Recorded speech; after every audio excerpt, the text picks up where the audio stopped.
This is a true story. For 2.5 years, a 19-year-old French noblewoman lived in total, agonizing isolation on a frozen, wind-blasted rock off the coast of Canada, a place sailors literally called the Isle of Demons. Abandoned in 1542, she was not the victim of a shipwreck. She was intentionally thrown away by her own family. She survived freezing winters, the agonizing deaths of everyone she loved, and the terrifying, shrieking darkness of the North Atlantic. This is a true story not about exploration, but about an unimaginable punishment. It is about what happens when the pampered aristocracy is stripped of its silk, handed a musket, and forced to become the apex predator of a nightmare. Her name was Marguerite de La Rocque. When she was finally pulled from the island, she was no longer a human being that 16th-century France could comprehend. What she knew, with brutal clarity, was how to kill to stay alive. In the spring of 1542, the Atlantic Ocean was a dark, terrifying void. France was attempting to colonize the savage, uncharted territory of New France, what we now call Canada. Leading this expedition was Jean-François de Roberval, a ruthless corsair, a severe Calvinist, and a relative of Marguerite de La Rocque. Marguerite was a woman of high society, accustomed to velvet gowns, warm fires, and servants. But the wooden confines of a 16th-century galleon are a pressure cooker of boredom and temptation. During the long, claustrophobic Atlantic crossing, Marguerite committed a fatal crime. She fell in love. She began a secret affair with a young, unnamed officer on the ship. When Roberval discovered the romance, his reaction was not just anger. It was a biblical, unhinged wrath. Some historians believe Roberval was driven by religious fanaticism. Others argue he simply wanted Marguerite dead so he could claim her vast inheritance. Whatever the motive, his punishment was unimaginably cruel. As the fleet passed through the treacherous waters of the Gulf of St. Lawrence, Roberval ordered the ships to halt near a desolate, jagged outcropping of rock. It was a place mapmakers labeled the Isle of Demons, because sailors believed the howling winds and the bizarre, screeching calls of the native seabirds were the literal voices of hell. Roberval forced Marguerite, her lover, and her maidservant Damien into a small rowboat. He gave them a few supplies, a heavy matchlock musket, a knife, and a Bible. Then he sailed away, leaving a 19-year-old girl in a silk dress to face the wrath of the Canadian wilderness. The Isle of Demons was not a tropical exile. It was a cold, wind-blasted fortress of black basalt and stunted, twisting pines in the middle of the unforgiving North Atlantic. As the sails of Roberval's fleet disappeared over the gray horizon, the absolute, crushing reality of their abandonment set in. They were completely cut off from the human race. The island earned its terrifying name almost immediately. For the first few months, the three outcasts huddled together in a shallow, damp cave, paralyzed by the auditory nightmare outside. The island was a breeding ground for massive colonies of northern seabirds and walruses. In the dense, freezing fog, their endless, echoing shrieks sounded exactly like the wailing of the damned. Every shadow looked like a monster. Every gust of wind sounded like a human scream. Then the true horror began.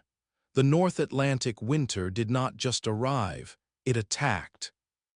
The temperature plummeted, turning the sea mist into a creeping sheet of razor-sharp ice that coated the rocks and trees.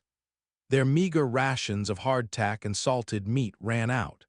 The young lover, unaccustomed to brutal physical labor and freezing exposure, faded first. His lungs filled with fluid. His skin turned pale and translucent. Marguerite, shivering in her ruined silk dress, watched helplessly as he gasped his final breaths and died in her arms. A few weeks later, the relentless cold and starvation claimed her maidservant, Damien. And then came the most crushing, incomprehensible blow. Marguerite was heavily pregnant. In the suffocating darkness of that freezing cave, alone with the rotting corpses of the only people she knew, a 19-year-old girl went into labor. She delivered the baby herself in the freezing dirt. But the infant was too small, too weak to survive the agonizing cold. Its cries, barely louder than the howling wind outside, faded away only a few days later. The psychological weight of this moment would have shattered a normal mind. Marguerite was forced to dig graves in the iron-hard permafrost using only crude tools and her bare, bleeding hands. She buried her lover. She buried her maid. She buried her child. She was now utterly, entirely alone in the screaming dark. She had a choice: lie down in the dirt and wait for death or fight. Something inside Marguerite snapped. The pampered aristocratic girl died in that cave alongside her baby. What crawl? Led out was a survivor forged in unimaginable trauma. She realized that if she stopped moving, the cold and the demons of her own mind would consume her. She turned to the only lifeline Roberval had left her, a heavy matchlock musket. It was a clumsy, massive weapon, weighing nearly 15 pounds. To fire it, she had to keep a slow-burning cord lit in the damp, freezing air, pour black powder into the pan with frostbitten fingers, and brace for a massive recoil. She didn't just hide from the massive, aggressive bears that stalked her camp smelling the blood of the graves. She actively hunted them. The first time she fired the musket, the thunderous crack deafened her, and the recoil bruised her delicate shoulder purple. But the beast dropped. Marguerite approached the massive animal. She used her knife to butcher it, her hands covered in hot blood and grease. She skinned the bear and wrapped herself in its heavy, stinking fur to stave off the lethal frostbite. She drank the animal's blood because her starving body instinctively craved the iron and salt. She ate raw meat when the brutal winds prevented her from lighting a fire. She transformed. She learned to shoot with deadly accuracy. She paced the icy shoreline, a creature of pure, feral endurance, wrapped in the skins of the beasts she had slaughtered, screaming back at the wind to prove she was still the apex predator of the island. 2.5 years passed. The passage of time on the Isle of Demons wasn't measured in months. It was measured in the accumulation of bones. Marguerite's velvet dress had completely disintegrated. Her physical form had been entirely replaced by the island. She wore the heavy, greased hides of the bears she had killed herself. Her skin was darkened by wood smoke and windburn. Her hands, once soft and manicured for the French court, were calloused, scarred, and permanently stained with dried blood, gunpowder, and soot. The psychological toll was absolute. To survive the crushing isolation, she had to stop thinking like a human. If she remembered the warmth of a hearth or the taste of wine, the grief would paralyze her. So, she forgot. She lost the ability to speak in full sentences. Her voice withered into a raspy, guttural whisper used only to chant prayers over the 3 rock-covered graves or to scream back at the shrieking gulls. She was no longer waiting for a rescue. She had become the terrifying spirit of the island itself. But in the late summer of 1544, the rhythm of the ocean changed. Through the dense, freezing fog, a new sound cut through the screeching of the birds. It wasn't the wind. It was the rhythmic, mechanical creak of timber and the heavy snap of canvas. A small fleet of Basque fishermen, hunting whales in the treacherous northern waters, had drifted too close to the cursed outcroppings. Through the mist, they saw a thin, gray column of smoke rising from the jagged rocks. Terrified but driven by morbid curiosity, they lowered a wooden rowboat and slowly approached the shore, their hands gripping their oars and their weapons tight. As the fog parted, what they saw paralyzed them. Standing on the highest cliff edge was a massive, hulking silhouette. It was covered in matted bare fur. It held a rusted, heavy musket effortlessly in its grip. It stared down at them with wide, hollow, unblinking eyes. The fishermen stopped rowing. They crossed themselves, whispering prayers, absolutely convinced they had found a literal demon of the island. But as the boat drifted closer, the terrifying beast didn't roar. It dropped the heavy musket onto the rocks. The loud clatter echoed across the water.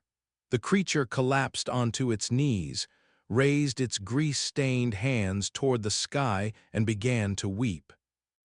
It was a woman. The fishermen cautiously pulled ashore.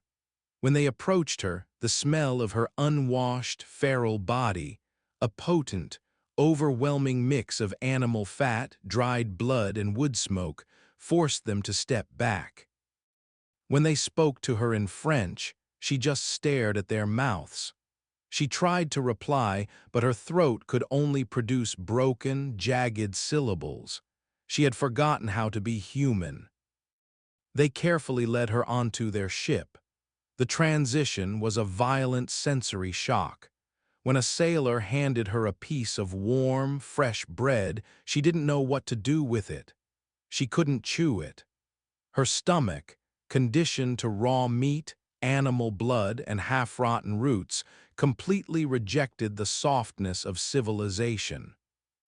As the whaling ship slowly turned its sails east, heading back toward Europe, Marguerite stood at the stern. She didn't look toward her future. She stood in absolute silence, her hands gripping the wooden rail, staring back at the shrinking, jagged rock that held the graves of her lover, her maid, and her child. The island that had killed the girl she was and forged the survivor she had become. Marguerite de La Rocque was returned to the shores of France, but the woman who stepped off the boat was not the 19-year-old aristocrat who had left. She was a ghost, a feral anomaly returning to a world of silk and powdered wigs. Her arrival sent shockwaves through a society that viewed women as fragile, ornamental creatures meant for marriage and courtly politics. She was a living impossibility. The transition was a psychological torment. They stripped away her heavy, blood-stained bare furs and forced her back into the suffocating constraints of 16th-century aristocratic fashion. They laced her into bone-crushing corsets and draped her in heavy velvets. But the clothes felt like a cage. The opulent halls of the French estates felt claustrophobic. The heavy perfumes of the nobility made her nauseous. Her senses were permanently tuned to the sharp, honest smell of the freezing ocean and pine needles. She could not sleep in a feather bed. The absolute, deafening silence of a safe room kept her awake. She missed the howling of the wind that told her she was still alive. Her story became the ultimate scandal and fascination of the French court. The Queen of Navarre was so obsessed by Marguerite's harrowing survival that she immortalized the tale in her famous collection of stories, the Heptameron. To the royals, Marguerite's suffering was a romantic epic, a thrilling campfire story of divine intervention. But for Marguerite, it was not a story. It was the smell of her lover dying in her arms. It was the feeling of digging her own baby's grave in the freezing dirt with her bare hands. The French courts eventually restored her vast wealth and inheritance, but the gold meant absolutely nothing to a woman who knew its true value. You cannot eat gold in the winter. You cannot burn a title to stay warm. She looked at the petty squabbles, the political gossip, and the arrogant vanity of high society, and she found it profoundly absurd. The noise of civilization was trivial. So she walked away from it all. Marguerite took her money, left the royal courts forever, and moved to a quiet, rural town. She opened a small school for girls. She spent the rest of her life teaching in total, deliberate obscurity. She never married again. She never spoke of the affair that doomed her. She chose the quiet, unassuming life of a schoolteacher because it was the only way to silence the screeching demons of the island that still echoed in her mind. Her story forces us to look in the mirror and question the fragile veneer of our own civilization. We wrap ourselves in comfort, in technology, in laws, and in the polite rules of society, believing that these things make us who we are. But Marguerite's exile proves that underneath the velvet gowns, the manners, and the titles, there is a primal, terrifying will to live. Society did not save Marguerite de La Rocque. The wild stripped away every illusion of her humanity, and in return, it gave her the unbreakable, terrifying strength of a beast. It leaves us with a haunting reflection. If everything you loved, everything you owned, and everything you knew was violently stripped away, and you were left entirely alone in the screaming dark, would you have the strength to pull the trigger, or would you let the island consume you? If you found this story compelling, please hit the like button. It really helps these historical documentaries reach more people.